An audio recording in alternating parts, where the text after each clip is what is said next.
రోజుల ఆదర్శి. నేను అరంబాకం tea stall పెట్టుకొని రన్ చేస్తున్నాను.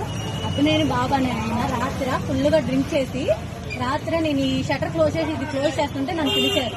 మీ ఆయన డెత్ సర్టిఫికేట్ ఏమైంది అని అడిగాడు. ఏమైంది అని అడిగితే మాది అండి అవ్వలేదు, చేపిస్తున్నానండి, రాధా గారు చేసి పెడతా అన్నారు అని అన్నా.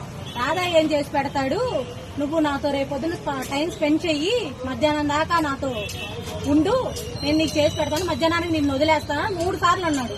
నీకు అపాయింట్మెంట్ ఇవ్వు, నాకు అపాయింట్మెంట్ ఇస్తే నేను నీకు అవన్నీ చేసి పెడతాను, ఊరు చేసి పెడతారా అని అడిగాడు వాడు. మరి వాడిని ఎన్ని పదవులో ఉంచారో, మరి వాడు తండ్రి లాంటి వాడు, మరి ఎందుకు అట్లా మాట్లాడుతున్నారో మీరు కొద్దిగా చేయండి. ఆ న్యాయం జరగాలి. తర్వాత ఎమ్మెల్యే అంత కాదని నన్ను, నేను ఎమ్మెల్యే తర్వాత ఎమ్మెల్యే అంత టోన్ని, నేను ఎవరికి దడవను అని అన్నాడు ఆయన. ఆయన అభినేని బాబు అని ఆయన. కంప్లైంట్ ఇచ్చారు? నేను రాత్రి కంప్లైంట్ పెట్టానండి.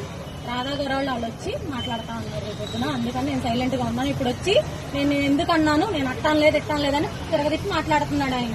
నేను తిట్టాను. అదే అండి జరిగింది. ఎస్ఐ గారు ఏమన్నారు? ఎస్ఐ గారు కూర్చోబెడతాను. రాత్రి డ్రింక్ చేస్తున్నాడు ఆయన, ఫుల్గా తాగేస్తున్నాడు ఆయన.